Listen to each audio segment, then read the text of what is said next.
Hello everybody, come back to my channel Biology Class with Miss Madu. Hari ini kita akan mempelajari tentang KD3, yaitu menganalisis keterkaitan antara struktur sel pada jaringan tumbuhan dengan fungsi organ pada tumbuhan. Sebelum mempelajari jaringan, Miss akan menjelaskan sedikit tentang sel. Sel adalah unit struktural dan fungsional penyusun tubuh makhluk hidup, di mana sel ini berkumpul, membentuk struktur dan fungsi yang sama yang akan membentuk jaringan.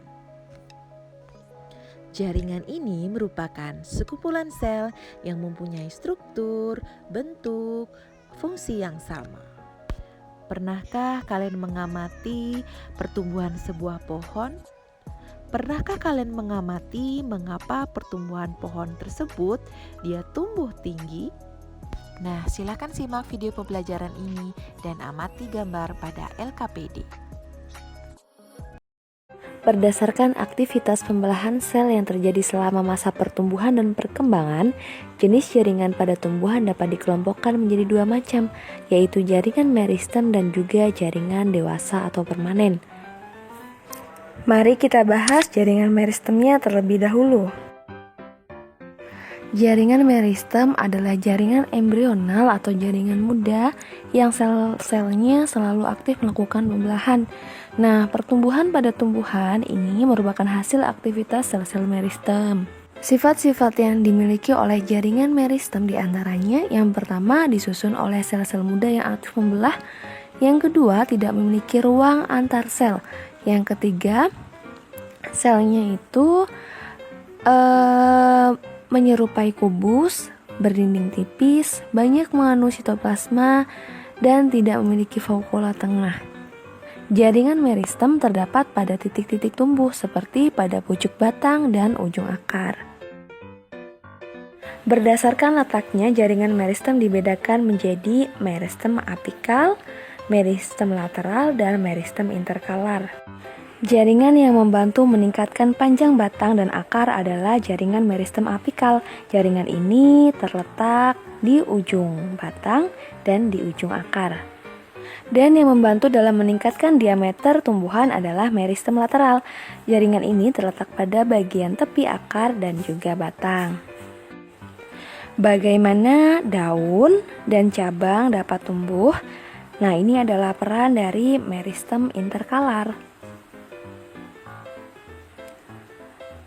Pada famili rumput-rumputan contohnya seperti jagung, jaringan ini menyebabkan pemanjangan pada ruas batang. Jaringan terletak di dasar nut, ruas, dan basis daun. Nah, sekarang sudah tahu kan bagaimana tanaman mengembangkan akar, batang, daun, dan cabang. Sementara itu, berdasarkan sifat-sifat dasar sel asalnya, jaringan meristem dibagi menjadi dua, ada meristem primer dan juga meristem sekunder. Mari kita bahas satu persatu.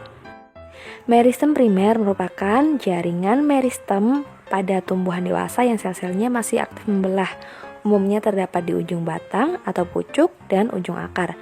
Jaringan meristem primer ini yang menyebabkan pertumbuhan primer. Pertumbuhan primer itu apa sih? Yaitu pertumbuhan vertikal, pertumbuhan ke atas yang mengakibatkan perpanjangan batang dan juga akar. Nah, sekarang kita bahas singkat tentang pertumbuhan primer yang terjadi pada pertumbuhan. Di sini Ibu cantumkan ini sudah ada gambar akar, di mana di pertumbuhan primer itu yang pertama ada yang namanya zona pembelahan. Di zona pembelahan ini banyak sel meristematik yang aktif membelah. Cirinya selnya itu kecil, tersusun rapat karena pertumbuhan selnya sangat cepat. Kemudian yang di atasnya zona pembelahan itu ada zona pemanjangan atau elongasi. Cirinya sel-selnya tadi semakin membesar. Dan yang paling atas terakhir itu ada zona diferensiasi atau zona pematangan. Di sini sel-sel juga mengalami perkembangan. Selain mengalami pertumbuhan juga mengalami perkembangan. Perlu kalian ingat, meristem sekunder itu berasal dari promeristem yang nantinya akan berkembang menjadi protoderm yang nantinya akan berkembang lagi menjadi epidermis. Kemudian ada prokambium yang nantinya akan berkembang menjadi berkas pengangkut, dan ada juga meristem dasar yang akan berkembang menjadi jaringan dasar atau parenkim. Kemudian untuk meristem primer pada batang ini masih sama, di atas di ujung itu ada zona pembelahan, bawahnya lagi ada zona pemanjangan atau elongasi, dan yang paling bawah ada zona diferensiasi.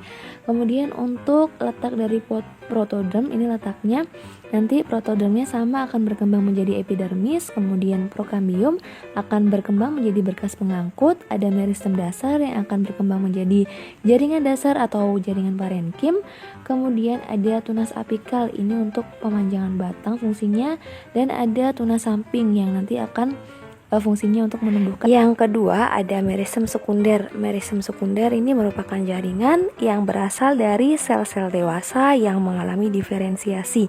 Diferensiasi ini artinya mengalami perubahan bentuk yang lebih sempurna untuk menjalankan fungsi lebih spesifik.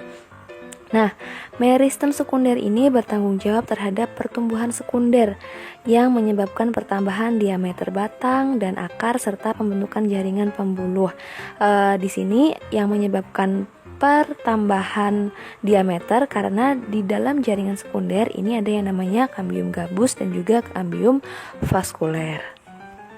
Kambium gabus dan juga kambium vaskuler dapat kita temukan pada tanaman dikotil dan tanaman gimnospermae. Pada gambar terlihat ada yang namanya kambium vaskuler, yang mana kambium tersebut dapat ditemukan di dalam batang maupun akar tumbuhan dikotil dan juga gimnospermae.